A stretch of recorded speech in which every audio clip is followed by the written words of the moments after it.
In the first lecture we saw the definition of finite sequences, also called strings. And the second lecture we looked at infinite strings, and we saw how to put a topology on the space of all infinite strings. In this lecture we bring those two concepts together and especially see how trees capture an important aspect of the topology. So what is an infinite path through a tree? Well, let's assume we have a tree given over some alphabet as usual, and an infinite sequence over that same alphabet is called a path through T if all of the initial segments of that infinite sequence are on T. So an initial segment of an infinite sequence are up, so call it x up to n, so the initial segment of length n are just the first n entries of x, so x0, x1 up to xn minus 1. Note that an infinite path is always an infinite sequence, whereas a tree is always a set of finite sequences. So there's a difference of type here. Paths are infinite sequences, trees are sets of finite sequences. Now we use T infinity to denote the set of all infinite paths through T. So let's try to illustrate this a little bit. Let's assume we have a tree T here.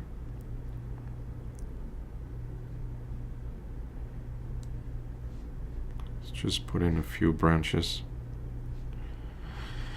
So now this here would be a dead branch. That means from there on there's no extension. And no infinite path obviously can go through this dead branch here. On the other hand, here we would have the beginning of an infinite path. So provided this extends further and further, this would be an infinite path because all its initial segments would be on the tree. And here is the fundamental fact that connects the tree, infinite path through a tree, to the topology on the sequence space that we defined in the previous lecture. Namely, a set of infinite sequences, so a subset of the sequence space over A, is closed with respect to the product topology if and only if there exists a tree such that the set of all infinite paths through T is precisely our set F. Let's try to prove this. So we start with the only if direction. So suppose we have a closed set F, and being closed means that the complement of F is open. So let U be the complement in our sequence space A to the n. And by definition of the topology, this means that U can be represented as a union of basic open cylinders. So each of these cylinders in this union is generated by a string sigma, and these strings sigma are collected in a set S. So S is a set of strings, and together these strings generate the cylinders that represent our open set U. To facilitate our lives a little bit, we use the following notation. So we extend the notation from cylinders to sets of cylinders, so to say. Namely, by just saying square bracket S means that's the open set generated by the strings in S. So in this illustration here, this would be a string in S, this would be a string in S, this would be a string in S. And all the extensions, the infinite sequences that extend any of those strings, go into U. So each of these cylinders together, all of these cylinders make up our set U. So the basic observation now is the following. Well, F is the complement of U. So the sequences in F are the ones that are not contained in any of those cylinders here. Well, which means that somehow we can find their way through through a tree without running into one of those cylinder sets here.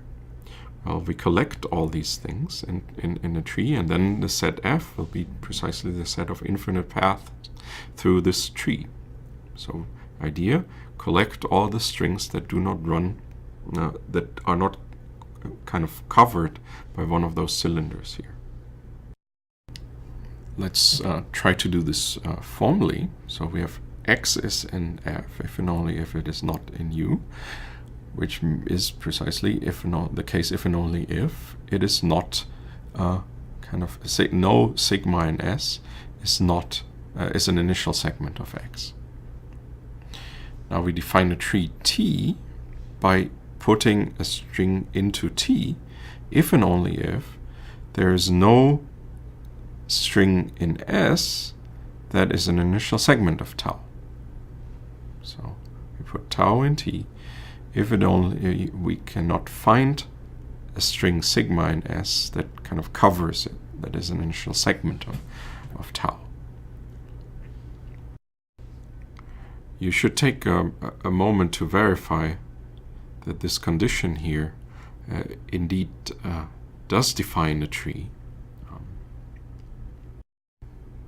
So now see, let's verify that this tree actually works or does what we want. So assume we have an infinite sequence, an infinite path through T. Well, that means all initial segments of that sequence are in T. Well, by definition now of T, this means that for all n, we cannot find a sigma in S that is an initial segment of X up to n, the length n initial segment of X. Well, that's logically equivalent to, for all n and for all sigma in S, sigma not being an initial segment of X up to n. Well, that in turn is equivalent to this condition. You're saying that just for all sigma in S, sigma is not an initial segment of X. And there the reason is simply that in order to be an initial segment of an infinite sequence, you would already be an initial segment of a finite initial segment of that sequence, right? So this is how we get from here to here and back.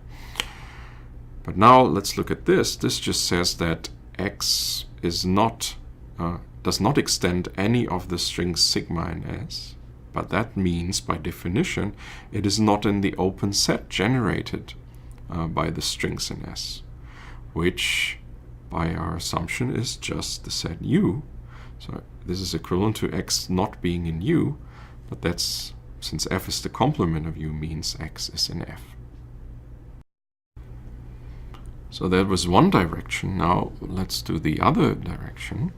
Suppose now we have our set of infinite sequences is given as the path through a tree T, and we want to show that the complement of that set must be open, which means that the set itself is closed. So in order to show that something is open, we must show that it can be written as a union of cylinder sets. So how is that cylinder set defined? Well, define this set S here the following way. We put a string into S if and only if it is in T and there is no string in T that extends it anymore. So what we do here is that S, our set S here, collects the dead branches of T. So here we would have come to a dead end in the sense that there's no more extension of that string in T. Whereas these branches here would still have extensions, and hence these strings here, like this string, does not go into the tree T. So let's verify that this S here that we just defined actually does represent U. So let's assume we have a sequence X in U. Well, U is just the complement of F in our assumption. Well, the set F, in turn, is the set of all infinite sequences through the tree T. So if X is not an infinite sequence through T, then it must at some point stop being on the tree.